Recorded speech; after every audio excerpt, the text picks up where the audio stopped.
제목 또 다른 질문들 미얀마에서 로힝야까지. 네 사람이 가운데 테이블을 두고 앉아있다. 가운데 자막이 뜬다. 이유경 기자는 2004년부터 아시아의 분쟁 지역을 다니며 특히 2013년부터 세상에서 가장 박해받는 민족이라고 불리는 로힝야 사람들에 대해 오랜 시간 취재해왔다. 타이니 라이트 팀은 미얀마와 로힝야에 대해 마음을 다해 살펴온 이의 섬세한 시선을 빌려 함께 감지해야 할 중요한 신호들을 탐지하고자 대화의 자리를 마련했다. 우리는 이 대화가 뉴스와 기사를 통해 전달받는 일방적인 소식이 아닌 듣고자 하는 이들의 마음의 소리와 파동을 전할 수 있는 편지가 되기를 시도한다. 너무 많은 정보와 너무 다른 의견들이 상충하는 오늘날의 세계에서 인터뷰란 무엇이고 무엇이 될 수 있을까? 듣는다는 행위는 어떤 실제적인 힘을 발휘할 수 있을까? 총 6개의 에피소드로 구성된 이 대화는 미얀마 시위의 미약한 목소리들 속에서 지금 꼭 알아야 할 이야기들을 찾으며 이것이 어떻게 현재 나와 우리의 이야기가 될 수 있을지 고민하는 사람들에게 가닿고자 하는 기록이다. 왼쪽부터 연노란색 니트에 단발머리를 묶은 호로, 긴 머리에 노란 헤어밴드와 회색 상의의 이유경 기자님, 앞머리가 있고 카키색 조끼를 입은 솔비, 짧은 머리에 자주색 목폴라를 입은 무밍. 에피소드 3 진짜 민주주의를 향해. 저는 지난번 긴급 토론회 때 그 로힝야 사람들이 연대하는 픽트 든 사진 보여주시면서 그 연대 움직임 보여주신 게 결정적으로 야 그때 울었어요 사실. 아 진짜? 정말요? 네, 그때 결정적으로 뭘 정말 해야 되는구나 이 생각이 들었고, 네. 그리고 그래서 기자님께 꼭 이렇게 뭔가 인터뷰 요청드리고 싶었거든요. 네, 그래서 어떻게 보면은 이제 소수민족 얘기를 저희가 계속 물어보고 싶은 게 미얀마 내부에서 사실 계속 인권 침해도 많이 심하고 그런 소수민족이 아닌데도 소수민족이라는 이름으로 돼 있는 뭔가 사람들도 있고 근데 그런 와중에 로힝야 사람들은 시민이 아니고 시민권자가 아니에요. 내부에서도 사실 모든 사람들이 다 모두는 아니겠지만 거의 모두. 네, 거의 모든 사람들이 차별하고 시민으로 인정하지 않고 쫓겨났잖아요. 그런 분들이 이제 연대를 외치는 그런 모습 봤을 때 움직임이 정말 컸거든요. 네. 그 관점에 대해서 또 오랫동안 지켜보셨기 때문에 분명히 더 전해주실 얘기들이 있을 것 같아요. 그래서 저는 맞아요. 이번 시민항쟁에서 미얀마 항쟁에서 혹은 봄의 혁명에서 제가 보는 제일 중요한 포인트는 그거거든요. 이 로힝야 특히 이제 로힝야 키워드고 그 이슈가 키워드인데 뭐냐면 그동안 미얀마의 민주화 운동 그러면 이 다수종족 바마족이 뭔가 주도를 해왔고 해야 되고 그리고 그들이 말한 민주주의는 결국은 아웅산 수치가 뭔가 권력을 잡고 그 NAD 주도하에 뭔가 이제 가버닝 바디가 생기고 이런 것들. 근데 아웅산 수치가 2015년에 NAD가 선거에서 압승해서 정권을 잡았잖아요. 그러니까 2011년 즈음에 미얀마 개방을 해서 개혁 개방을 해서 선거가 있었고 아웅산 수치 NAD가 이제 메인스트림 폴리틱으로 나왔단 말이에요. 근데 야당이었어요 여전히. 근데 2015년 총선에서 실제로 이제 총선 투표를 해보니까 당연히 NAD 찍지. 왜냐면 NAD 아니면 누굴 찍겠어요. 안 그러면 다 군정 저기로 가는데. 그러니까 당연히 NAD 찍는 거예요. 굉장히 이거는 NAD를 지지해서 찍는 사람도 있지만 물론 이제 굉장히 파퓰러해요. 있지만 현실 정치에서 이 투표행위라는 것도 현실 정치에서 이루어지는 거잖아요. 그러니까 이번에 지난 11월에 압승한 것도 NAD를 안 찍으면 없잖아요. 답이 없어요. 그러니까 NAD를 다 찍은 거예요. 그래서 NAD 표가 그러니까 NAD가 압승한 요인에는 NAD 인기도도 있지만 미얀마의 현실 정치에서 이 군정에게는 절대로 표를 줄 수 없기 때문에 군정이 지지하는 정당이 있거든요. 프락시 당이에요. 그냥 꼭두각시예요. USDP라고 있어요. 거기는 표를 줄 수가 없으니까 NLD로 표를 몰아주는 거예요. 왜냐하면 그게 미얀마의 민주화 스테이지예요. 그 현재 상황은. 그래서 당연히 그게 이제 현실 정치인 거고. 근데 자 봐요. 2015년에 NLD 정부가 수립이 됐단 말이에요. 그리고 나서 어떤 일이 벌어졌어요. NLD가 정권을 잡으면 소수민족의 이슈도 적극적으로 그 중요한 의제로 다루고 이 평화협상이라든가 그다음에 소수민족 차별 문제 이런 게 NLD 정부 하에서 신실하게 다뤄질 거라고 기대했던 게 다 무너진 거예요. 그러지 못했잖아요. 실패했고 사실은 예리하고 좀 뭐 어떻게 보면 좀 삐딱한 분석가들은 NLD가 그럴 그릇이 아니라는 거는 당연히 이제 예측했던 바야 되는데 예측대로 됐어요. 심지어 제노사이드가 벌어졌잖아요. 2017년에. 그랬을 때 이게 군정이 NLD 정부를 뭐랄까 NLD 정부가 약화될 수 있는 그런 큰 어떤 그 도박을 하듯이 이 학살을 했을 때 NLD가 말을 못하는 거를 또 이용하면 NLD의 그 레퓨테이션도 깎이고 국제적으로 그래서 깎였잖아요. 어떤 그런 것들을 노린 그런 얘기를 하는 사람도 있어요. 어떻게 보면 이제 이것 또한 음모론적일 수도 있고 어떻게 보면 이제 분석적일 수도 있는데 그런 면이 또 없지 않기도 해요. 근데 어쨌든 그걸로 정당화되기에는 NLD 포지션과 앙산수치 포지션이 너무나 뭐랄까요 그 주류 군이 갖고 있는 그 입장과 크게 다르지 않았어요. 그래서 그거는 변명의 여지가 없고 그런 일이 벌어졌기 때문에 지금 그 소수민족 입장에서는 NLD 정부나 군정이나 차이가 없다 이렇게 이제 레디컬하게 그렇게 보는 사람들이 있단 말이야. 근데 차이가 없진 않죠 당연히 지금 상황 보면 알겠지만.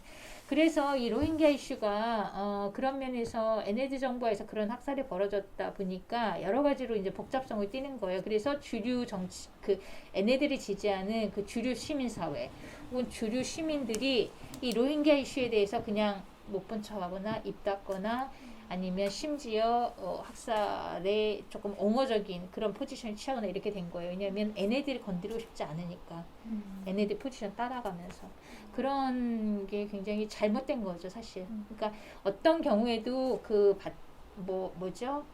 드로잉 라인은 있어야죠. 예. 어느 정도의 현실 정치를 받아들일 수 있는 것도 있겠지만 이런 정도의 반인도주의, 반인륜의 최악의 범죄가 벌어지고 있는데 이것조차도 이 NLD 정치의 어떤 그 트랩에 빨려 들어가면서 거기서 침묵하거나 심지어 거기에 옹호하거나 이런 거는 굉장히 잘못된 거고 저는 이거는 치명적인 거라고 봐요.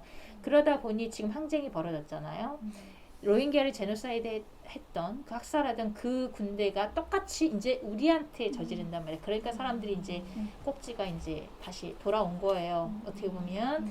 그래서 새로운 awakening moment라고 저는 생각을 해요. 미얀마 역사에서 특히 시민들의 의식 혁명이라고 표현할 수 있을까요? 그런 면에서. 그러다 보니까 정말 의식 있고 양심 있는 사람들은 정말 피켓이라도 들고 거리에 서서 내가 그 전에 침묵했던 게 너무너무 정말 내가 너무 한심하고 시금 이런 것들이 좀 반영된 그런 장면들도 있었고 그래서 주류 바만족 혹은 다른 로힝야 학살에 침묵했던 어떤 인디비주얼들이 그런 피켓을 들고 I regret about that 로힝야 개인이 나온 거예요. 그런 경우도 있었고 또 이제 청년들이 그룹으로 이렇게 나와서 또 여러 명이 단체를 들고 로힝야한테 미안하다 이런 장면도 있었어요. 그럼 단체나 정치인이나 좀 힘 있는 사람들이 그런 공개 발언이나 SNS에 중요한 사람 있죠. 꼭 알아야 돼요. 닥터 사사. 사사. 예, 사사. 지금 그 사람의 지금 현재 국면에서 이 닥터 사사의 대로힝야 발언이나 로힝야에 대한 발언이나 이런 게 되게 지금 중요해요. 왜냐하면 닥터 사사가 지금 작년 11월에 총선에서 NLD가 압승했잖아요. NLD가 압승인데 어쨌든 선출된 의원들 있죠. 지금 그게 다 무용지물이 됐는데 군정에 따르면. 근데 여전히 이 표가 유효하고 이들이 선출된 사람들이고 의원들이고 이 사람들이 그 연방의회 대표단을 구성했어요. CRPH라고 해요. 네. 그래서 이 CRPH가 지금 이 군정에 대항해서 니들이 아니라 우리가 정당성 있는 정부다 이러고 지금 그 반격하고 있거든요. CRPH의 그 포지션과 그 동향을 잘 봐야 돼요. 지금 미얀마 상황을 전개되는 상황을 읽기 위해서. 근데 그 CRPH 그 연방위 대표단이 임명한 UN 특사가 있어요. 그러니까 지금 국제적으로 디플로마시를 해야 돼, 이 사람들은. 왜냐면 국제사회의 도움 없이는 우리가 정당성 있는 정부다라는 거를 인정을 국제사회가 막 우리한테 힘을 막 줘야 돼. 저 군정이 아니라. 그거를 지금 디플로마시를 엄청 하고 있어요. 그거를 주로 담당하는 게 닥터 사사 박사예요. 이 사사 박사도 친족 출신이에요. 소수민족 출신이에요. 친족이라고 있어요. 그 라카인주보다 더 북쪽에 미얀마에서 가장 가난한 주예요. 가장 underdeveloped 된 그런 지역인데 거기 출신의 의사예요. 근데 NAD 굉장히 핵심적인 인물이고 이 닥터 사사가 작년 11월 총선 때 NAD 총선 승리 단장했던 사람이에요. 그래서 NAD 총선하는데 그러니까 말하자면 되게 전략가인 거죠. 그 선거 전국에서 그런 역할을 했던 그 사람을 UN 특사로 임명을 했어요. CRPH가. 그래서 그 사람이 지금 이 CRPH의 입장과 여러 가지를 인터뷰를 그 사람이 지금 다 하고 있어요. 그래서 사실상 CRPH의 대변인 노릇을 하고 있어요. 국제 대변인 노릇. 자, 그래서 그런 정도로 비중 있고 중요한 인물인데 지금 닥터 사사바사가 로힝야에 대해서 굉장히 계속 발언을 하고 있어요. 여러 가지 중요한 발언을 많이 했어요. 많이 했는데 예를 들면 그 로힝야들이 2017년에 그 제노사이드 당했던 그들을 제노사이드 핵살했던 그 똑같은 군대가 지금 우리를 이러고 있고 그 당시 그 로힝야 brothers and sisters가 얼마나 고통받았을지 뭐 이런 얘기를 해요. 근데 이게 미얀마 그 시민들이요 로힝야라는 말도 안 해. 그 텀도 안 해. 벵갈리라 그래요. 브라더 시스터 그거 자체가 혁명적이라니까요. 그거 자체가 혁명이. 이거 자체가 제가 보기엔 제 식으로 표현하면 언어 혁명이고 표현의 혁명이에요. 미얀마에서. 근데 그냥 저기도 아니고 굉장히 비중이 있는 그 미얀마의 지금 정당성 있는 정부임을 자처하고 국제사회가 지지하는 그 바로 그 가버닝 바디 CRPH의 대변인 얼굴 마담격인 그 사람이 지금 로힝야 브라더 앤 시스터즈가 그때 3년 전 3, 4년 전에 학살당했을 때 이거에 대해서 굉장히 계속 발언을 하고 뭐라고 했냐면 로힝야 그때 그들이 저지른 범죄 그러니까 이 사태가 반드시 법정에 설 것이고 반드시 정의의 심판대에 세울 것이다 이런 발언을 했어요. 그리고 제가 정확한 일자는 지금 체크를 해봐야 되는데 3일 전인가 4일 전, 5일 전쯤 돼요. 하여튼 지난주에 less than 1 week 어떤 일이 있었냐면 그 사사 박사하고 로힝야 지도자들 그 코키뉴스에서 인터뷰했던 그 친구 포함해서 로산 네임린 그 친구 포함해서 로힝야 지도자 즉 주로는 디아스포라 그룹이에요. 로힝야들이 그 안에서는 워낙에 무기력하게 그러니까 전혀 정치력을 발휘하고 이러기 어렵게 그들을 이제 억압했기 때문에 주로 로힝야의 대표성을 갖고 발언하는 그룹이 주로는 디아스포라 그룹이에요. 망명한 그런 이제 그 중에 하나가 로인의 그 친구예요. 지금 독일에 있는 그리고 이제 마웅자니 박사 같은 경우 그 친구는 이제 바마족이지만 어쨌든 그렇게 얘기를 했었던 거고 그래서 이 로힝야 지도자들을 그 주로 디아스포라인 그들과 함께 줌 컨퍼런스를 해서 모임 했던 거를 이렇게 이제 페이스북에도 올리고 트윗에도 뜨고 이렇게 했더라고요. 그래서 모임을 했고, 그러니까 적극적으로 지금 로힝야 커뮤니티와 의사소통을 하고 있고 이 상황에 대해서 토론을 하고 있고 이러고 있어요. 굉장한 진전이에요. 어쨌든 새로운 얼굴이라고 말하는 사람이 하는 말이기 때문에 더 약간 그렇기도 하고 지금 그 미얀마 사회의 정당성 있는 정부의 핵심 인물이잖아요. 그 전에 NLD는 이 로힝야 문제에 있어서 군정과 군부와 크게 다르지 않았고 지금 앙산 수치는 심지어 국제사법재판소 ICJ에 가서 자기 나라 군대가 저지른 그 학살에 대해서 변호를 했잖아요. 디펜스 했잖아요. 그거에 대해서. 그런 정도로 했던 NLD가 이제 이 상황에서 이게 적인 거예요. 그러니까 그전에는 그 로힝야 제노사이드를 두고 국제사회가 많이 비판하고 유엔을 통해서 또 압박을 가고 이랬을 때 미얀마 정부라는 건 NLD 정부예요. 군이 아니라 군은 뭐 말할 것도 없고 심지어 이 민간 정부 소수민족의 이슈와 인권의 민주주의 뭐 아이콘이고 어쩌고 이랬던 사람이 이끄는 이 정부가 심지어 그 제노사이드를 국제사법재판소 가서 그 자기 나라 군대가 했던 거를 디펜스 했단 말이에요. 그러니까 그랬는데 그리고 유엔에서 이제 그 문제를 지적할 때 그 미얀마 유엔 대사가 심지어 이거 내정 간섭이다 하지 마라 이런 식으로까지 얘기했는데 자 상황이 이렇게 되니까 이들이 똥줄이 탄 거예요. 그래서 이제는 그들이 국제사회에 지금 호소하잖아요. 그러니까 당연히 그전 거를 회개를 안 하면 말이 안 되잖아. 이게 메이킹 센스가 안 되잖아요. 그러니까 지금 회개하는 순간이에요, 말하자면. 그 상황에서 이 닥터 설살 박사의 발언이 나와요. 그러면 이거를 비아냥될 건 아니고 그런 태도보다는 일단 오케이 지금 자신들이 불과 몇 년 전까지 혹은 불과 이 쿠데타 이전까지만 해도 국익으로 아마 생각했을 거예요. 미얀마의 안정을 위해서 뭐 NLD 정부를 지키기 위해서 블라블라 여러 가지 이유가 있겠죠. 그런 상황에 그런 어떤 배경을 가지고 국제사회가 로힝야 문제를 가지고 압박하고 이 미얀마라는 국가 자체가 국제사법재판소의 선거거든요. 이거에 대해서 국가의 어떤 대표성을 가진 인물로서 거기 가서 변호를 하고 이런 식으로 했던 건데 국가가 지금 뒤집어졌잖아요. 군이 뒤집어놨잖아요. 그러니까 이제는 국제사회 도움 없이는 아무것도 할 수 없기 때문에 이제 편이 바뀐 거예요. 네. 그래서 이제 갑자기 회개를 하고 막 이러는 거거든요. 그 한 예로 미얀마 그 전에 미얀마 NLD 정부가 임명한 미얀마 유엔 대사 초모툰 대사가 얼마 전에 뉴스 보셨는지 모르겠지만 얼마 전에 그러니까 몇 주 됐어요. 몇 주 전에 유엔에서 굉장히 막 울컥울컥하면서 발언을 했어요. 지금 내 나라가 군이 타마토라고 하는데 타마토가 쿠데타를 일으켜서 굉장히 불법적인 쿠데타를 통해서 민주적인 권력을 찬탈했고 국제사회가 도와줘야 되고 그래서 새 손가락 드는 그런 장면을 했어요. 그게 굉장히 굉장히 유명한 장면으로 해서 뉴스에 막 나왔어요. 근데 그 똑같은 사람이 불과 몇 년 전에는 그 자리에 똑같은 유엔 자리에서 국제사회 그리고 유엔을 향해서 뭐라 했냐면 그 로힝야 제노사이드에 대해서 막 비판하니까 우리 내정이다 간섭하지 차이 그랬단 말이에요. 근데 지금 태도가 바뀐 거예요.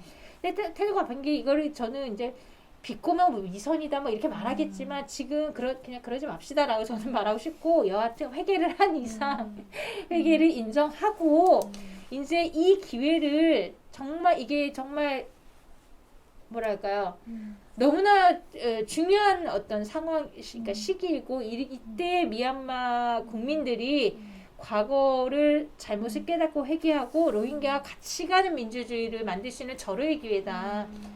그런 면에서 그렇게 인디비주얼리 이렇게 거리에서 피켓 들고 이렇게 말하자면 과거를 후회하는 이 목소리도 너무 중요하고 그 다음에 이 유엔 대사가 그 자리에서 그렇게 말한 그것도 중요하고 그 다음에 특히 닥터 사사가 지금 현재로서는 CRPH에 입노릇을 하는데 그리고 지금 그 미얀마 정당성 있는 정부 그러니까 임시 과도 정부라고 볼 수 있겠죠. 이 인테림 거버먼트의 외교전에서 최전선에 선 인물이 지금 로힝야 브라더 앤 시스터즈의 고통을 같이 얘기하고 정의를 바로 세울 것이다. 이런 얘기를 하고 있고 얼마 전에 이제 로힝야 대표단과 미팅을 하고 이게 상상할 수 없는 일이에요. 로힝야라는 말도 안 하던 그러니까 그 이름도 호명을 안 하던 그런 사회의 그 사람들이 그래서 어떻게 보면은 지금이 어떻게 보면 굉장히 great opportunity.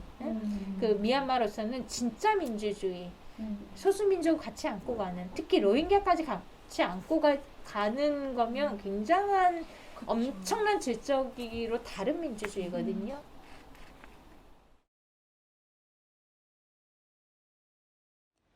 이 인터뷰 영상은 2021년 3월 27일 미얀마 사람들이 군부 쿠데타에 대항하던 평화 시위가 무력 시위로 전환되던 시점에 진행되었다. 인터뷰가 끝난 이후 시위 지도자들이 중심이 되어 구성한 민족통합정부에 의해 2021년 5월 5일 민방위군 PDF가 결성되었고 2022년 5월 현재 여성을 포함한 다수의 미얀마 사람들이 군인이 되어 전투에 나가고 있다. 미얀마 시위가 시작된 지 1년 후인 2022년 3월 러시아의 우크라이나 침공으로 현재 우크라이나 민간인 사망자 수는 3,000명을 넘고 있으며 집계되지 않은 실제 사망자는 더 많을 것으로 추산된다. 러시아는 중국과 함께 미얀마에 무기를 공급해오며 군부를 계속 지지해 국제사회의 비판을 받아왔다. 유엔 회원국들이 러시아의 우크라이나 침공전으로 악화되는 인도주의적 위기 상황을 규탄하는 결의안을 채택하는 데 있어 미얀마는 기존의 러시아 쪽 입장에 서서 이를 반대하거나 기권하는 게 아니라 규탄에 참석하는 표를 던지고 있다. 현재 미얀마에서는 우크라이나 국민을 지지하는 시민들의 연대 시위가 이어지고 있다.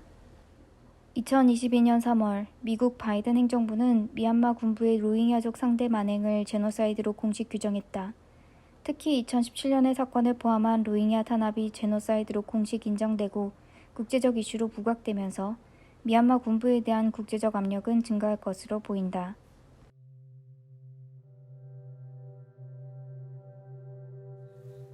기획 제작 타이니라이트 출연 이유경, 무밍, 전솔비, 오로민경 촬영 오로민경, 이현주, 임가영 타이틀 제작 오로민경 편집 임가영 지원 현장을 지키는 카메라에게 힘을